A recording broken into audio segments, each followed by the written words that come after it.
ay rated SPG. Striktong patnubay at gabay ng magulang ang kailangan. Maaaring may masiselang tema, lengguwahe, karahasan, sexual, horror o droga na hindi angkop sa mga bata. Ito ang istorya serye at ito ang mga kaganapang nangyayari sa nag-iisang teleserye ng bayan, ang FVG's Batang Quiapo. Bago natin pag-usapan ang mga kaganapan sa FVG's Batang Quiapo ay hinihingi ko po ang inyong suporta sa aking munting tahanan. Kung magustuhan nyo ang mga video na ito ay please huwag kalimutang mag-subscribe sa aking channel at i-click na rin ang notification bell para updated ka sa mga video ko. Matapos ngang dalhin ni Ramon si David sa kanyang masyon para ipagamot nga ito, ay maaari itong malaman ni Ramon ang katotohanan kay David na maaari din niyang kanyang ilihim. Dahil sa tama ng bala sa tiyan ni David ay nawalan nga ito ng malay at kung saan natakot nga din itong si Ramon baka ano pang mangyari kay David.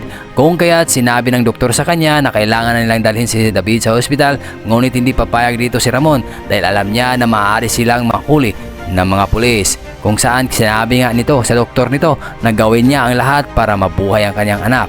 Nanlaki naman ang mga mata ni Olga matapos nga ito makita ang sitwasyon ni David. Dahil sa dugo na kailangan ni David ay maaari nga malaman ni Ramon ang katotohanan patungkol dito. Dahil maaaring hindi magkatugma ang dugo ni Ramon at ni David na kung saan magpapatunay nga na sila ay magkadugo. At dahil dito ay may kunting pagdududa pa rin itong si Ramon kay David kahit nga itong si Ramon ay niligtas ni David sa mga kamay ng mga kalaban. Maaaring sinakyan lang ni Ramon si David kung hanggang saan nga ang galing nito sa pagpapanggap. Kung ating balikan ang mga highlights sa mga susunod na mangyayari nga sa Batang Quiapo ay makikita natin dito ang mga salita na ginagamit ni Ramon kay David ay para bang may ibig sabihin, lalo na nung sinabi niya ito kay David na my son. Makikita mo kasi sa mga mata ni Ramon ang kakaiba sa kanyang mga kilos matapos nga itong magpapasalamat kay David.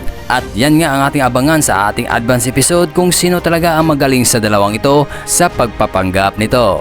Bagamat nagtagumpay nga ang mga kapulisan sa kanilang pagsalakay sa lugar kung kaya't nakuha nito ang mga ebidensya na maaaring gamitin para sa mga sindikato ng droga, ay hindi pa rin ito natugi si Don Julio, Ramon at Olga na nakaalis sa lugar.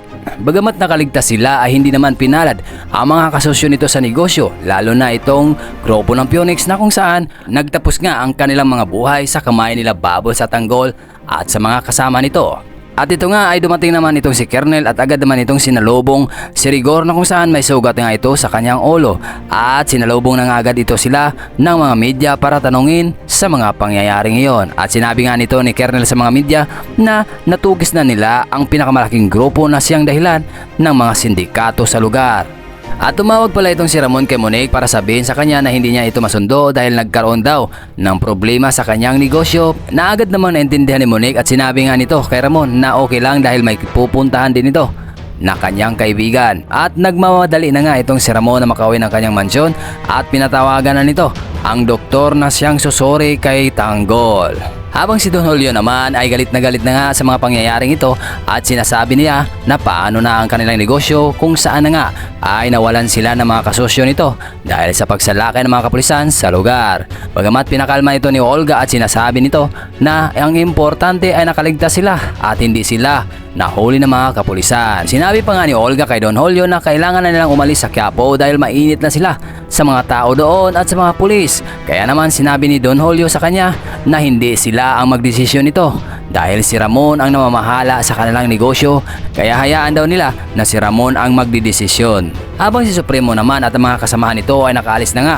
sa kamay ni General Agustos matapos nga itong sumalakay sa ospital para iligtas itong si Amanda ay hindi pa rin sila makaalis-alis sa Quiapo dahil nakatutok pa rin ang mga bantay ni General Agustos sa kanila kung kaya't gumawa sila ng paraan para hindi na nga sila mahuli nito. Palaisipan pa rin ni Rigor kung sino nga ang taong tinawag na Tanggol matapos nga ito niyang mahuli at makatakas. Kaya gagawa ng investigasyon itong si Rigor para malaman nga niya kung ito ba ay si Tanggol na kanyang anak.